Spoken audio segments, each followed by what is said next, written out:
Successful people learn how to make their mind work for them. I'm David Nagel, and this is the Successful Mind Podcast.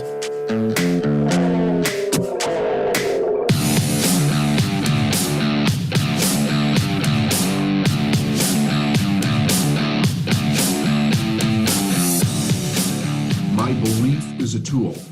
In other words, or you could write it down, I can use my belief as a tool. Or I could use my beliefs as a tool. So here's the idea.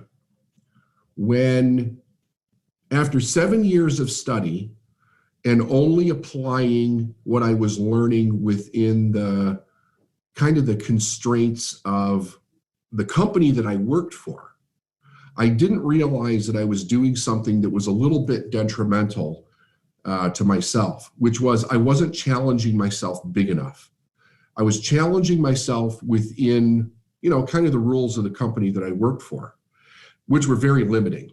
I mean, it's one thing if you're working for a company where you can challenge yourself and really expand, but that wasn't the situation that I was in. I was climbing a corporate ladder, so to speak, and there was only so much room for success there. I was never going to make the kind of money never even close to what I wanted. So I didn't really realize this until I stepped out on my own and began to challenge myself. And what I found that was very interesting was now I have to take these tools that I've learned and apply them to big challenges. I mean, challenges that had consequence, right? Because it was my family, it was my company.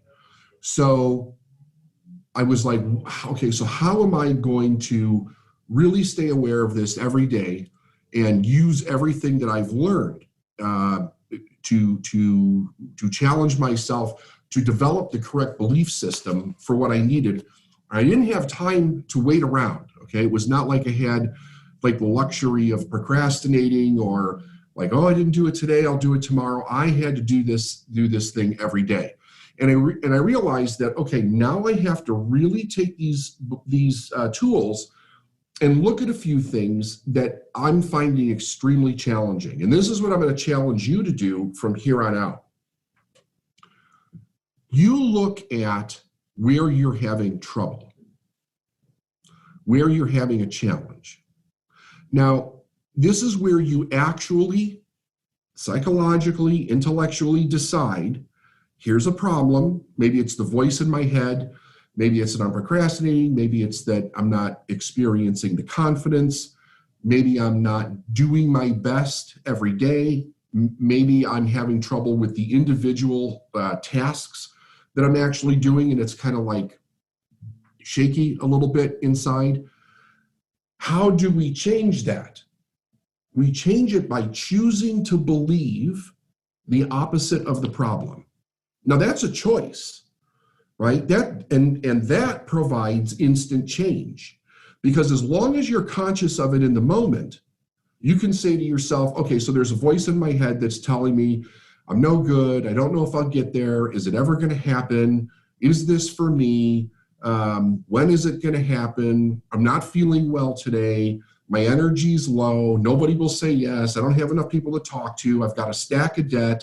Like all those different kinds of voices, whatever the voices are in your mind. And you're going to use the belief of, based on the desire of what you want and that clarity, to override that emotion, that voice, and that behavior in the moment. That's how you use the tool. That's how you use the tool of everything that we've been teaching up to this point, which is what? You can choose how you think. So it's about adopting the choice of using a belief against the thing that's trying to hold you back.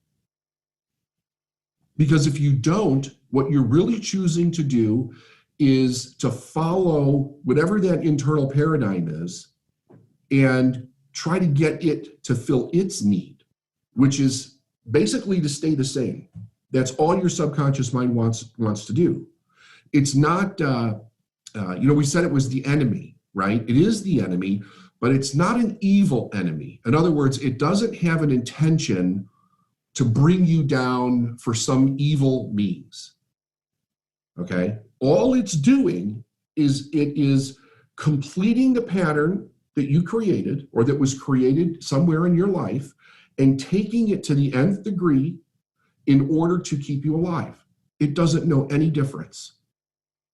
Everything that happened in your past, you could take trials, tribulations, you could take trauma, you could take some of the most horrific things you could have experienced in your childhood, whatever that might be, and realize that those things are gone.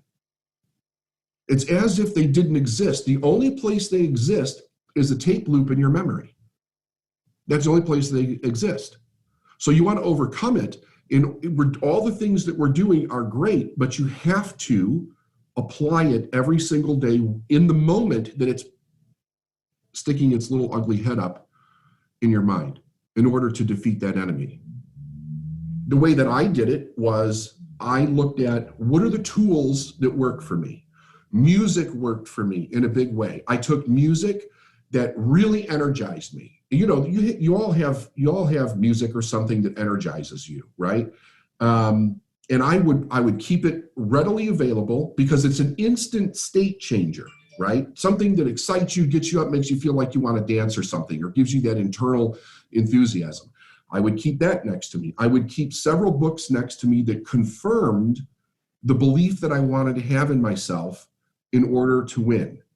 And whenever that voice would come in, I would jump up, I would slap my hands together, I would scream the belief that I wanted to have. I would not permit it to like dwell in my mind, to overtake my action and keep me from not doing anything. And I think that's part of the reason why Hill talks about burning the ships. Because if there's no consequence to your procrastination, if there's no consequence to you not following through today, then it's a lot of times we lack the urgency to do it. And we do have one really big problem that most of the middle class people of the world and below that actually face. We were never taught that it's okay to go after the big thing that we want. Or if we were taught it, there was also kind of a contrary message that went with it.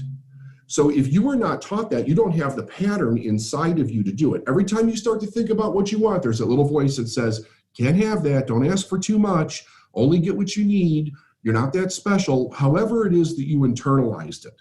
So you have to overcome that voice every single day, and you have to really start to rip it out by the root so that it cannot keep controlling how you think, how you feel, and the behavior that you're ensuing every single day. So books, music, it could be inspirational movies, it could be an accountability partner that refuses to buy into your story, no matter what your story is. They're always going to tell you that your story is a bullshit story, no matter how real it is, and to not follow it and get going. In times where that emotion is really taking over everything and clouding your ability, you have to have something that you're going to say to yourself about the idea that why it's important to you to break through this. Because one of the most dangerous things that happen, especially when I coach people, one of the things that I do with them is talk very, very certainly in the beginning about what is your stopping paradigm? How do you stop on yourself? Let's see what that strategy is and unravel it. Because what I experienced was that when I first started coaching people, that I would coach them for a while, and some people would get triggered by something. They would go into their stopping strategy, and their stopping strategy made anybody that was not part of that strategy the enemy. So then those people, even the encouraging people, became the outside enemy. I became the enemy instantly. And I would find, on the phone with somebody, I'd be like, why are you so cross with me? Like, what's going on? And in their mind, they had already made me the enemy. So I realized that it was the strategy that was causing that. However, if you know what that is up front, you can see it coming. You can actually see your own strategy starting to engage with your conscious mind. And you can say to yourself, this is my stopping strategy. This is what happens every time something happens. It gets me an emotional charge. It gets me to look at or think negatively about what I'm doing. It's trying to get me to agree with whatever the problem is and why I can't do this. And then I get pulled into that idea and I stop in some way or I sabotage myself in some way. So the urgency is very, very important to want whatever you want. Let yourself want. Let yourself want something. And if it's too difficult to voice that around the people that you're around, don't voice it. Just keep it to yourself, but allow yourself to want it. Do not dampen or deaden that desire for the things that you want. So I want you to create this idea. I want you to create this strategy today. What are you going to do from the idea of engaging a new belief to override consciously whatever it is that's stopping you? And you have to keep that in front. And I'm going to keep reminding you to do that every day. So every time, like think about some of the questions you've asked. How do I make this go away? When is it going to stick? What about these problems that I'm experiencing? All that stuff is designed to stop you. You have to override it consciously with the new belief and then immediately take action on it to get a different result.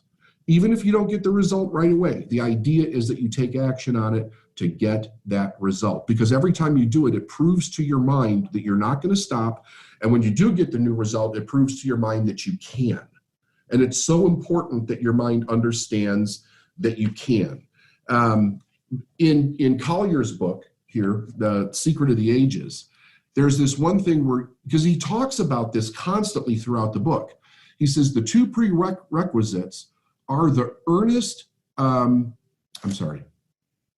two prerequisites are the earnest desire and the intelligent understanding belief. The intelligent understanding belief. So that's intellect that he's talking about. That's not the emotional belief. That is the intellect. Someone has said, that education is 3/4 encouragement, and the encouragement is the suggestion that the thing can be done. It is the suggestion that the thing can be done. You're responsible for that suggestion. I'm giving you the suggestion every day. Whatever you read gives you the suggestion every day, but you have to participate in that suggestion. The friendliest voice to your subconscious mind is your own mouth. Think about that. The friendliest voice to your subconscious mind is your own mouth. It's your own words. So you encourage yourself every day. Don't tolerate negative talk. When you see that you're thinking negative, snap out of it and start replacing it with well-chosen sentences about what you do want in the positive and as if it's already here. Not that it's in the future, as if it's already here. Because that's all your mind knows is the now. If you think in the past, no. If you think way in the future, no. The belief has to be in the now, right? And remember this, your subconscious mind can't tell the difference between reality and imagination. The more you say it, the more you see it in your mind, the more it goes into that subconscious recess where it literally takes over and becomes very habitual.